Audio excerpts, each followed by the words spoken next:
Hi guys, Dave in Texas here, and what you're listening to, and what you're seeing is a nice little Squire 2 Stratocaster. It's I think it's from Indonesia. Let's see. Maybe no, it's Korean, so it's an older model. Nice. A lot of stuff on it. A lot of work's been done to it. Looks like different. Well, maybe the original pickups. But anyway, what guy wants to set it up. Simple, straightforward setup. What's here in the background, guys? That's my new shop air conditioner running. A little bit loud for the moment, but we will muffle that somehow. Take it partially outside right now. It's just inside the shop running. Cooling this place down. See if they'll cool this space off. I think 10,000 BTU should do it. We're talking about a pretty big space. Anyway, the strings off this guitar and get it started for the setup. Check everything on it. Go through the whole 9 yards. So hang in there, guys, while we do this like we always do it. Just pop them loose, okay? So they're off. Body through. Yep.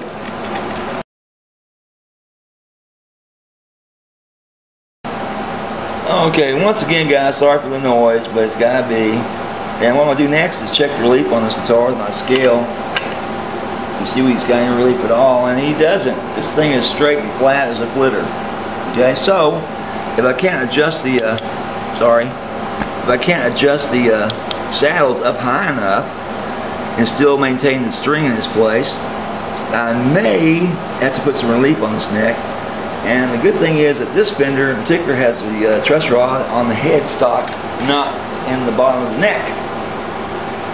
So, as you know, I don't need to oil up this type of board. It's finished.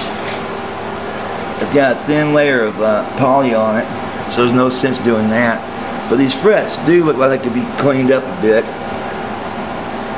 So let's get that done before we string it up. Make it look nice and shiny, and make sure that it feels good to play it. So hang in there. Alrighty. Well, as you can see, I'm ready to race these frets up, get them nice and clean again, shiny. So I'll just kind of zoom in on those so you can see what I'm doing. I won't bore you through the whole routine, but I'll show you some of it. And of course, what you want to do occasionally is clean off that fret eraser so you're not using the same old dirty spot over and over again. Again, what this does, it cleans up the frets. It knocks down those micro abrasions to the fret itself, and gets them clean again. Makes them nice and shiny. And I just wish y'all could see this, what it does to these. Now, of course, it does not take off the dents or the playing, cowboy cord indentions in the frets. That's not going to happen. That just doesn't work. But just a few rubs, when your eraser's new like I do. I always cut the ends off, guys, to get a new section so I can work with. Okay, guys, time to go ahead and string this baby up. Get it set up. That nut's about worn out on this. It's a bone nut, it looks like they had on here before. So that's the right way to go. But unfortunately, it's, well, no, it's not too bad. That's not bad at all. Okay, so take it back, wrap it around.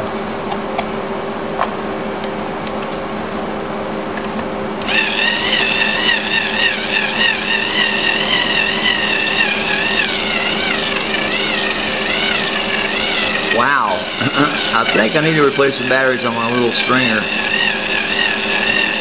They are starting to obviously wear. Son. They are actually worn out. Okay, so let's cut away and put some new batteries in. Okay, well, my better half has brought lunch out here, so I'm going to finish this up real quick and let it sit while these strings stretch and do their thing. But I'll put them on there first, get that out of the way. Does that make sense? Yes, it does. Also, I want to show you what happens when you put new batteries in my little string winders. Like, man, it goes to town. It does speed things up.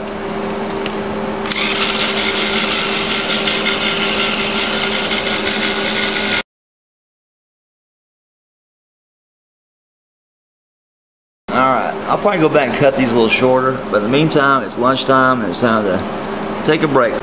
Hi guys, we just finished working on a Squire and setting it up, and we're going to hear what the true tone is it, you know, putting out with the little line 6 of my shop amp. Introduce yourself. My name's Larry. I am a second beginner. I played in the early 90s. Oh, cool. Did a lot of, but it was mostly rhythm, so I was playing a lot of power chord. And that's really about it. I still remember a few things, but here lately I've been taking lessons again. What I want you to do is go ahead and hear the voice on your guitar. Right. You play with a band or anything right now? Not right now, no. Okay, are you in business for yourself or something like that, or what do you do? Currently I'm between employment. Oh, okay. So if you're looking for a job in what? Accounting, business, sales, what? Purchasing, business.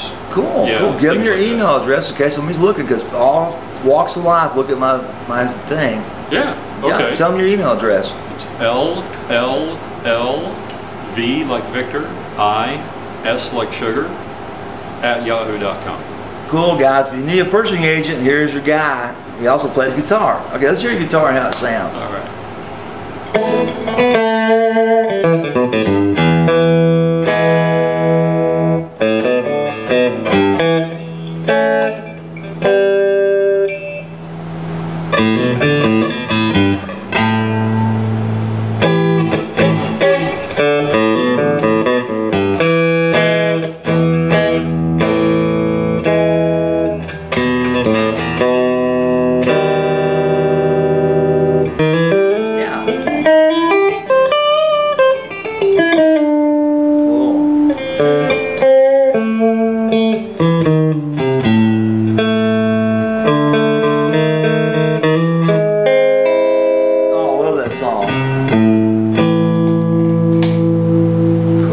Let's do this, guy. Let's give you some bites, okay? All right.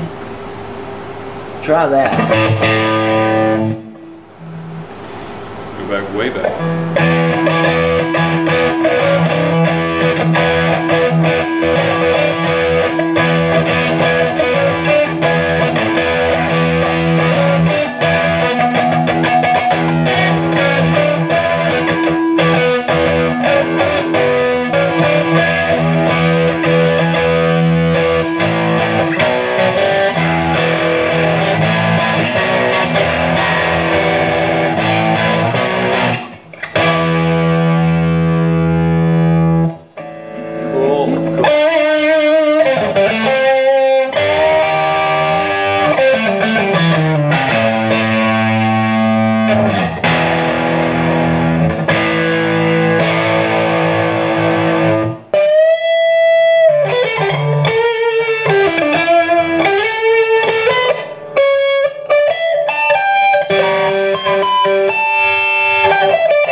So we got now, we got this little Silvertone I worked on for a little while. I love that little amp of his.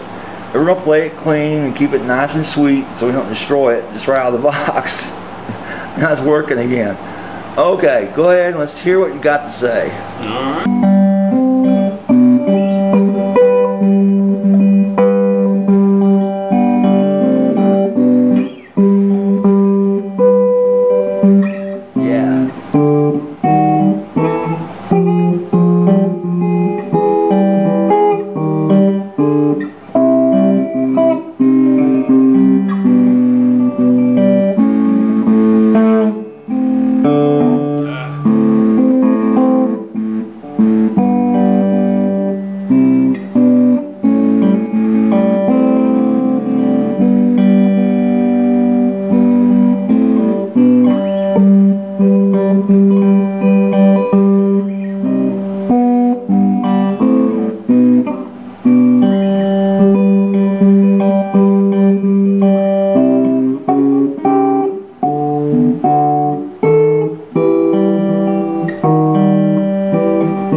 right. Okay, guys. Now we got the tremolo and the reverb up on it. So let's hear a little bit of that for a while.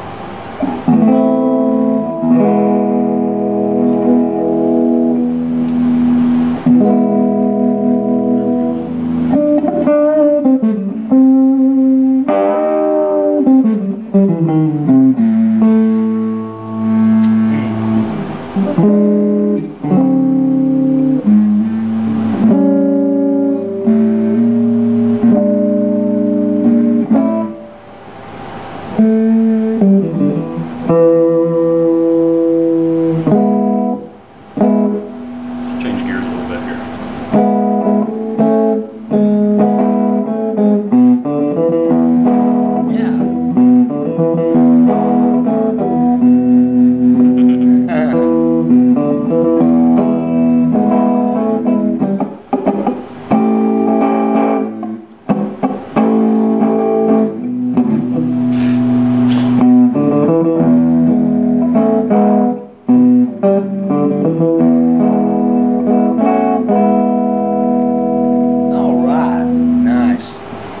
Okay, well guys, that little Hummer is humming again, and it's got a true old sound to it, like this little small box amplifier that I love so much. And you know, if you change that speaker out, I'll kill him. It's got that nice old tone to it that just really, you know, gives it its age. Okay, well that's it for the day. All okay, right. say goodbye. Goodbye.